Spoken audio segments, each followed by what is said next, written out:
levántate y sana, es en el nombre de Jesús. En el nombre de Jesús, levántate y sana.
Paz en la tormenta, cuando lloras por las veces que intentaste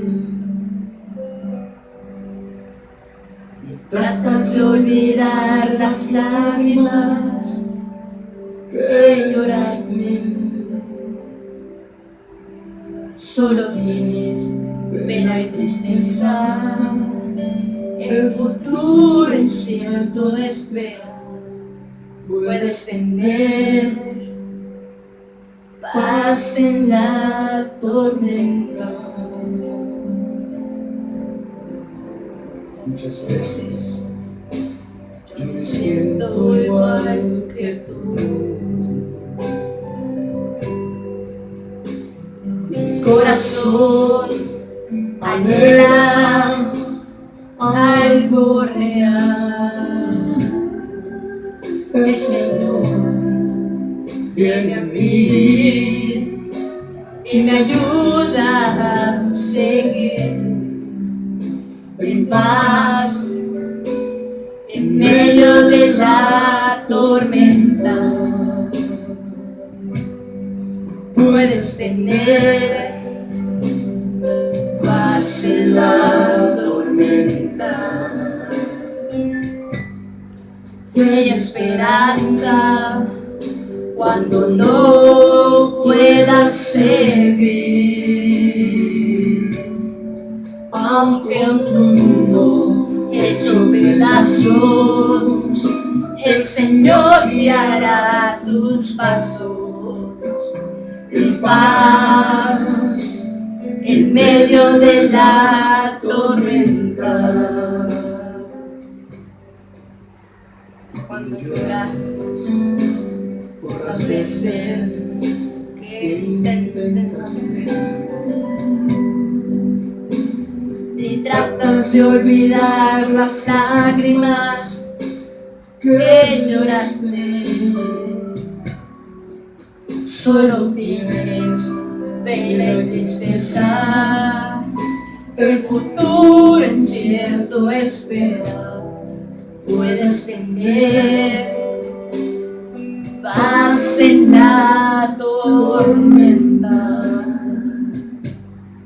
Puedes tener paz en la tormenta. Fe y esperanza cuando no puedas seguir, aún con tu mundo hecho pedazos, el Señor guiará tus pasos en paz en medio de la tormenta. Muchas veces yo me siento igual que tú. Me siento igual que tú. Mi corazón anhela algo real. El Señor viene a mí y me ayudará a seguir en paz en medio de la tormenta. Puedes tener paz en la tormenta,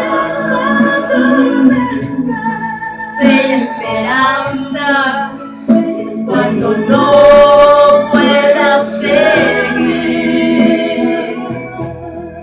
aún con tu mundo hecho pedazos, el Señor guiará tus pasos en paz en medio de la tormenta. Y puedes tener paz en la tormenta, fe y esperanza cuando no puedas seguir, aún con tu mundo hecho pedazos, el Señor guiará tus pasos en paz en medio de la tormenta.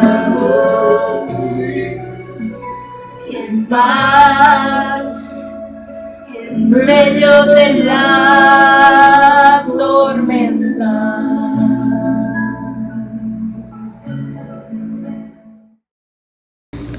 Buenos días, hermanos. Nuevamente estoy con ustedes.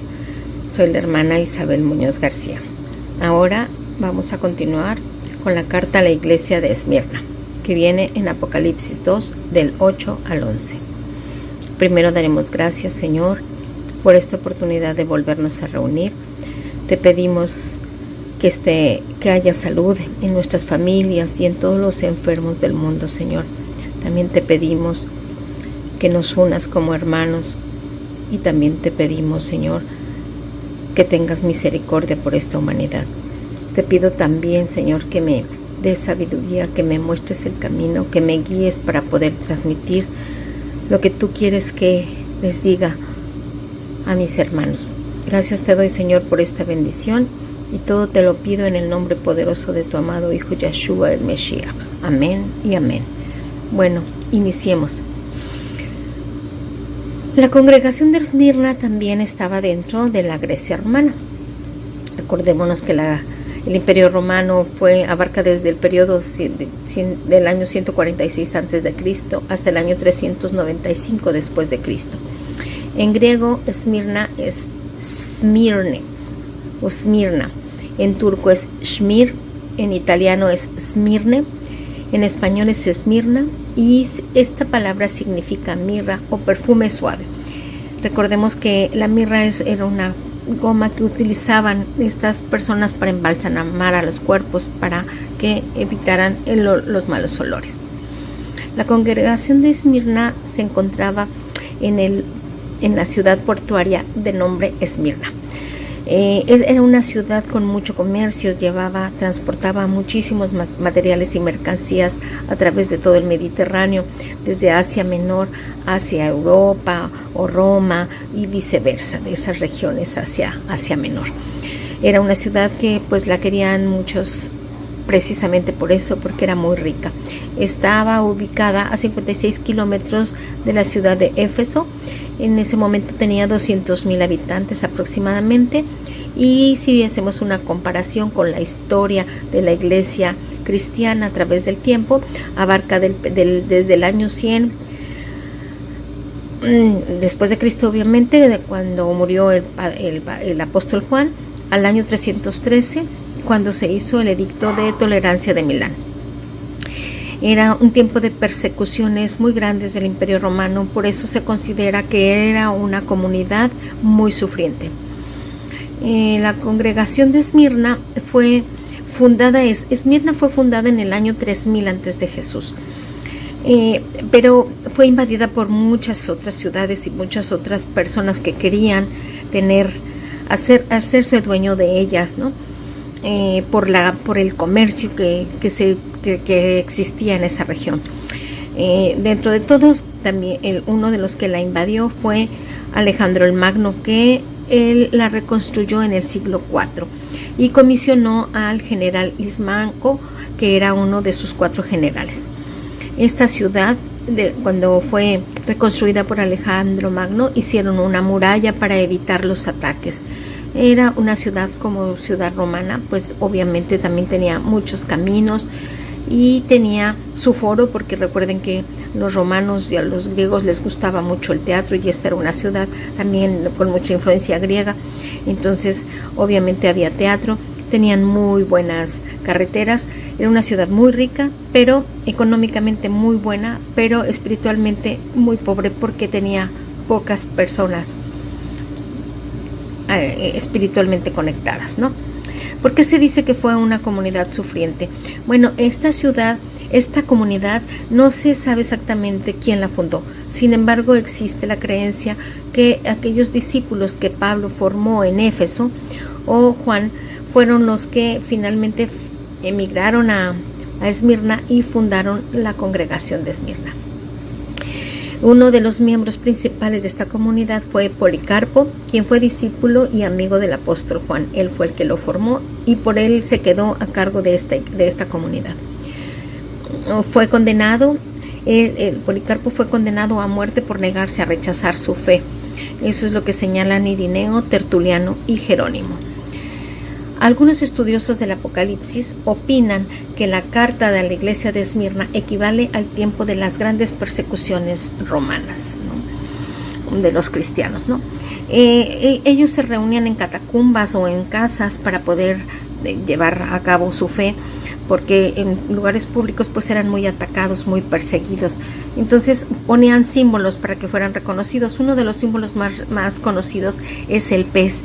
Es el símbolo del pez, que es Ictius. Ictius en griego es un acrónimo que significa Jesus Christus Theus Dios Soter, que quiere decir Jesucristo, Hijo de Dios Salvador. Las persecuciones eran tantas, se les acusaba de todo a los pobres judíos mesiánicos, les vamos a poner, más que cristianos, porque todavía el cristianismo no estaba constituido en esa época, ¿no? Se les llevaba al Coliseo a que fueran devorados por bestias, o se les quemaba como antorchas humanas, como se ve en esta imagen, ¿no? Estas son pinturas. La primera, la del Coliseo, fue hecha por Jean Léon Gerone en 1883 y simboliza la última oración de los mártires cristianos, porque dicen que ellos se reunían y oraban o cantaban antes de ser asesinados, y era algo muy, muy tremendo, muy importante. Las antorchas de Nerón fue hecha por Henryk Siermiński en 1887. Bueno, también, como se dice que eran muy perseguidos, fueron perseguidos por muchos emperadores, por 10 emperadores de diferentes maneras, cada uno en su época en la que estuvo dominando. Y las causas fueron varias, ¿no? Entre ellas, pues, el gran incendio de Roma, porque los denunciaban porque querían que renunciaran a su religión, o porque querían que se retractaran y que adoraran a los dioses romanos o griegos, por atribuirle a los cristianos la peste y el hambre, o por diferentes cosas, ¿no? Hubo muchos mártires, entre ellos Pedro, Pablo, Marcos, Policarpo. Pedro murió crucificado, Pablo lo decapitaron, a Marcos lo amarraron por el cuello y lo arrastraron por la ciudad hasta que murió, y Policarpo fue quemado a la hoguera, ¿no? Simeón fue crucificado. Y bueno, aquí este cuadro lo pueden ustedes ver con calma, no se trata del tema que vamos a tratar, pero aquí se los pongo para que ustedes lo vean. Bueno, la carta a la congregación de Esmirna. Como vimos en la primera plática que les di, se hace una división de acuerdo a la planteada por Carballosa en 1977. Entonces les voy a poner a continuación el bosquejo de cómo está dividida esta carta. De las 7 divisiones que pone Carballosa, a esta iglesia nada más le quedan 5. Como se darán cuenta, no está ni el 4 ni el 6. La primera es una dedicatoria a quien va dirigida, una descripción del Señor como el eterno soberano o como el vencedor de la muerte, una expresión de aprobación, una exhortación y una promesa al vencedor.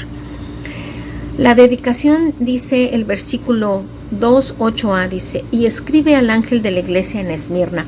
Como ya les dije, el ángel es el representante de la congregación, que en este caso pues yo creo que sería Policarpo a quien iba dirigida esta carta, ¿no?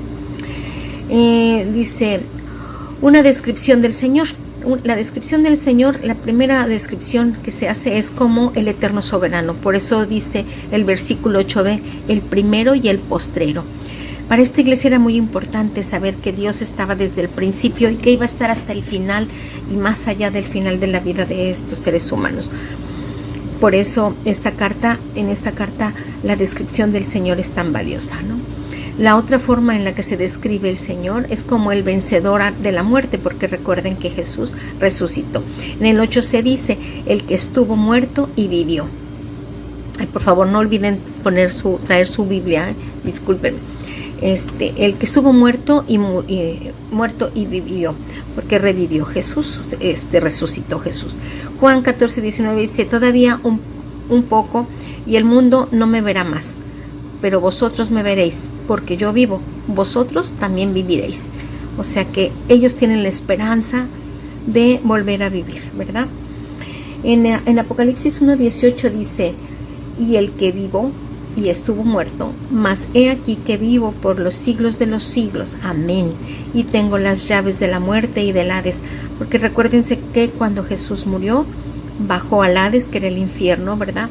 Y recogió a los muertos y se los llevó, y ya venció al demonio. Por lo tanto, él venció a la muerte, al demonio, y tiene las llaves del Hades. Bueno, la tercera es una expresión de aprobación. A esta iglesia Jesús le da una aprobación muy amplia, porque dice, yo conozco tus obras y tus tribulaciones y tu pobreza, pero tú eres rico, le dice. A pesar de todo lo que sufres, eres rico, y son ricos porque su fe es muy grande, es inmensamente grande. Y dice el 9b, dice, y la blasfemia de los que se dicen ser judíos y no lo son. Y el 9c, sino sinagoga de Satanás. Tribulación, tripsis, en griego, dice asedio o presión. Y pobreza, potechein, humillante y deplorable estrechez material. Eso es lo que esas palabras significan. Dice, yo conozco tus obras y tus tribulaciones, el 9a, ¿verdad? Lo repetimos, y tu pobreza, pero tú eres rico.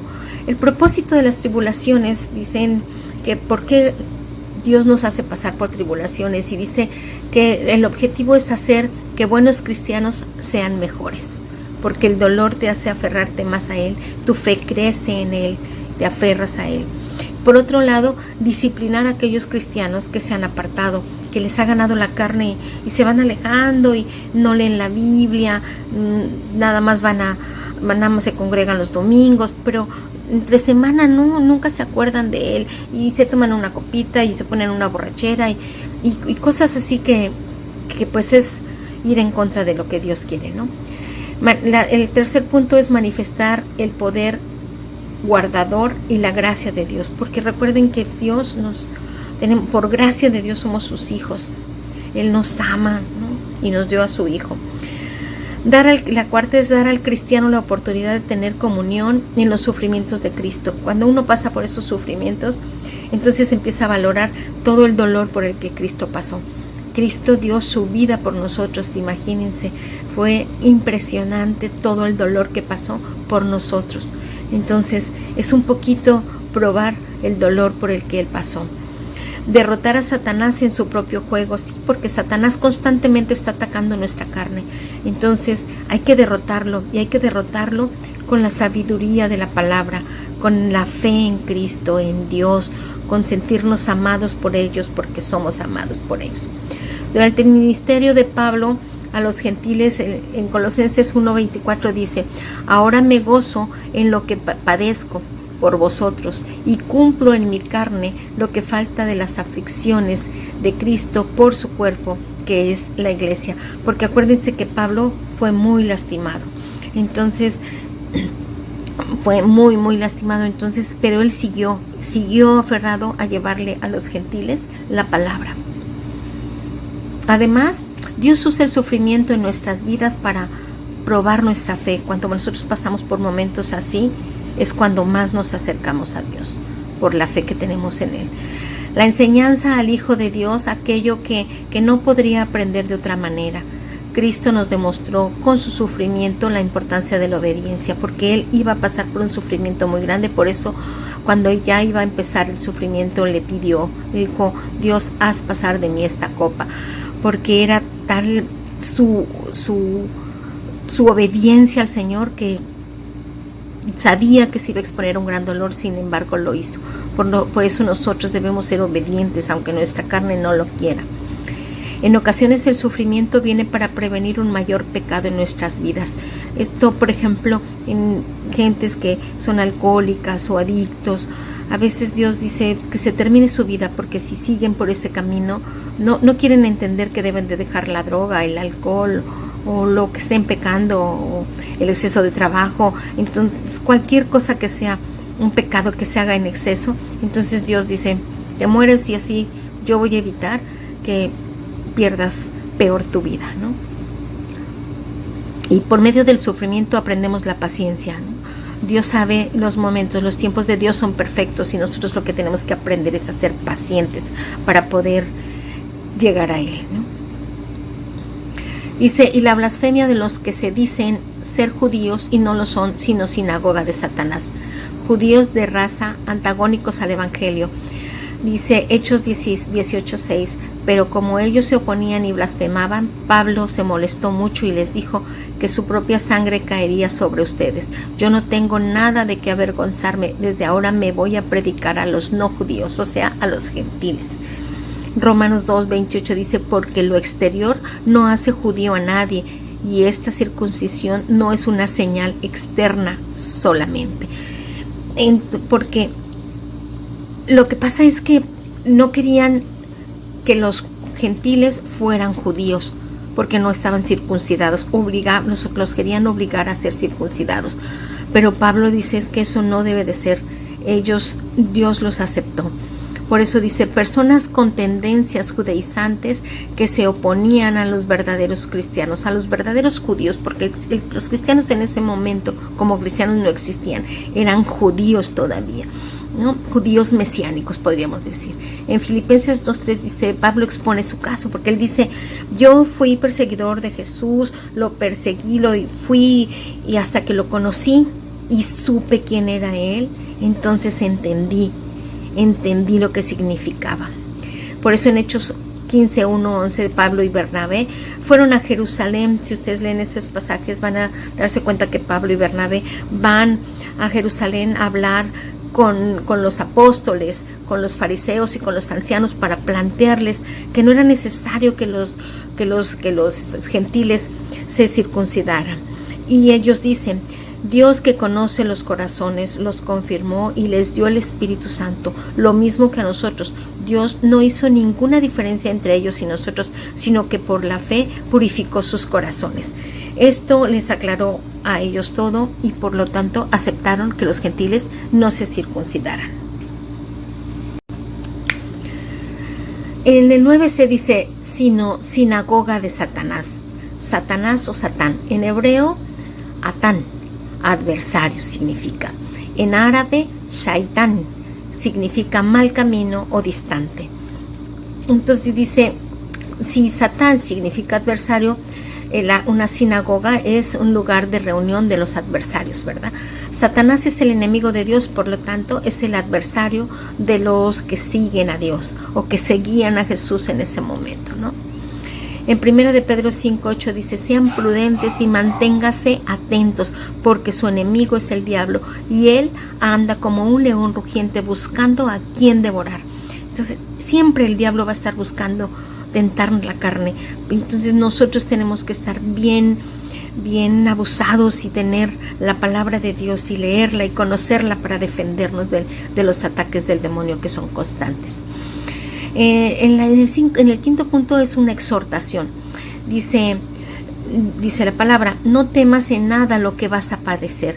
He aquí el diablo echará a algunos de vosotros en la cárcel para que seáis probados y tendréis tribulación por 10 días. Sé fiel hasta la muerte y yo te daré la corona de la vida. Entonces dice no temas en nada lo que vas a padecer. Mateo 5:10-12 dice: bienaventurados los que padecen persecución por causa de la justicia, porque de ellos es el reino de los cielos.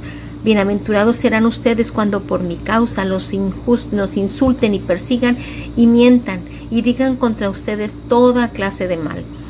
Gócense y alégrense, porque en los cielos ya tienen ustedes un gran galardón, pues así persiguieron a los profetas que vinieron antes que ustedes. En Mateo 5:10-12 dice: a sus discípulos Jesús les dijo: si alguno quiere seguirme, niéguese a sí mismo, tome su cruz y sígame, porque todo el que quiera salvar su vida la perderá, y todo el que pierda su vida por causa de mí la hallará. Por eso es que esta carta a los judíos mesiánicos de esa época les da tanta fuerza para soportar el dolor. He aquí, dice: el diablo echará a algunos de vosotros a la cárcel. Diablo proviene del griego diabolos, que representa a un acusador, difamador o calumniador, porque ellos fueron acusados, difamados, calumniados, todos esos judeocristianos. Y está compuesta por el prefijo día, que significa a través de, y baleín, que representa arrojar o tirar mentiras, perjuicios y otros males. Los cristianos fueron acusados por desleales al emperador, por adorar al rey Jesús y no adorarlos a ellos, a los emperadores, porque ellos se creían dioses. También fueron acusados de ateos por adorar a un solo Dios y no adorar a los dioses romanos y griegos. También fueron acusados de inmoralidad porque celebraban las fiestas agapes, fiestas de amor cristiano, y como no eran invitados los demás, ellos se sentían relegados y entonces para ellos era una inmoralidad, cuando las fiestas romanas realmente eran completamente inmorales, ¿no? Para que seáis probados, dice, al echarlos a la cárcel iban a ser probados. Aunque Satanás actúa como instigador, acusando falsamente a los cristianos de manera soberana, supervisa y controla lo que ocurre. Pero recordemos el caso de los 3 amigos de Daniel. No sé si ustedes lo recuerdan, hermanos. En Daniel 3 habla de que el rey Nabucodonosor construyó una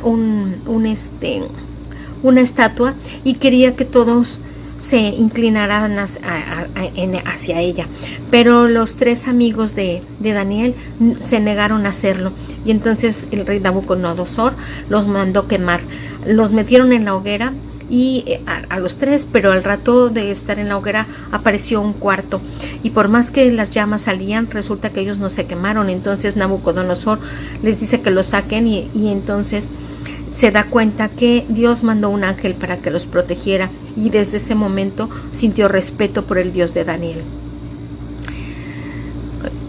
Dice, y tendréis tribulación por 10 días. 10 días. Algunos consideran que esos 10 días son las 10 persecuciones imperiales, las que les mostré en el cuadro al principio. 10 tribulaciones, tribulación escatológica, ¿no? También, ¿qué ocurrirá en esos 10 días? ¿Qué ocurrirá en esos 10 días? No es importante el tiempo, sino los acontecimientos durante esa etapa de 10 días. ¿Qué es lo que pasa? Eso es lo importante, que debemos de pensar, tener fe, orar y estar con el Señor. Sé fiel hasta la muerte y yo te daré la corona de vida. La corona de vida es un galardón o premio que Dios dará a los creyentes que padecen martirio. Esa corona, cuando los romanos competían, que acuérdense que hacían las olimpiadas, les daban una corona de olivo, pero esa se destruía, y en cambio estas coronas de Dios va a ser para la eternidad. Dice, finalmente hace Jesús una promesa al vencedor y dice, el que tiene oídos, oiga lo que el Espíritu dice a las iglesias. O sea, que no es exclusivo para la iglesia, la congregación de Esmirna, es para todas las iglesias, incluyéndonos a nosotros como iglesia. El que venciere no sufrirá daño de la segunda muerte. A ver, ¿cómo es la segunda muerte? Si naces una vez, mueres 2 veces, dice. Pero si naces 2 veces, mueres una vez. ¿Qué es esto? Tú puedes nacer, pero si en el transcurso de tu vida jamás te identificas con Jesús, lo aceptas en tu corazón y haces una reunión espiritual con Él, cuando muera tu carne y venga Jesús después, también va a morir tu espíritu. O sea, tú vas a morir 2 veces. Si naces y en el transcurso de tu vida encuentras a Jesús y haces comunión con Él, entonces vas a morir una sola vez cuando muera tu carne, porque cuando venga Jesús resucitarás con Él para vivir en la eternidad. Por eso es por lo que tenemos que luchar para vencer nuestra carne y seguir adelante.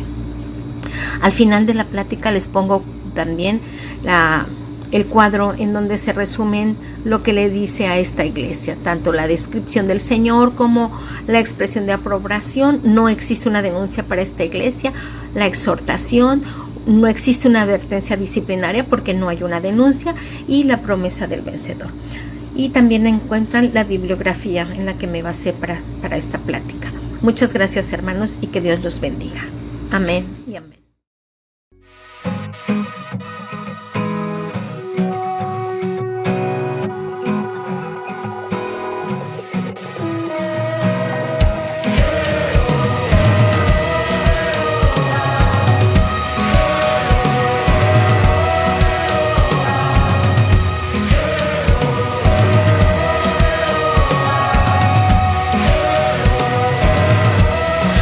Una canción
levántate y sana, es en el nombre de Jesús, levántate y sana.